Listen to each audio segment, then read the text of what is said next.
सरकारी मुलाजमत में रहते हुए और वो भी लॉ एंड ऑर्डर वाले विभाग में रहते हुए उन्होंने दीन को सिर्फ ये नहीं कि बचाया बल्कि उसके तहफ़्फ़ुज़ के लिए, उसकी तबलीग और उसकी नशर व इशाअत के लिए ज़िला अररिया ही नहीं बिहार और यहाँ की नुमाइंदगी के अंदर किया। हाजी साहब रहमतुल्लाह अलैह ने जमीयत उलमा अररिया को उस वक्त सींचा था, उस वक्त बनाया, बसाया, बढ़ाया था जब लोग जमीयत के नाम से वाकिफ़ नहीं थे।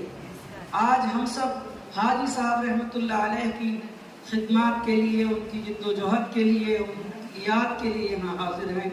अल्लाह ताला हाजी साहब की मग़फ़िरत फरमाए, करवट करवट उन्हें जन्नत नसीब फरमाए। यहाँ मुअज़्ज़ज़ीन हैं और हाज़िरीन हैं।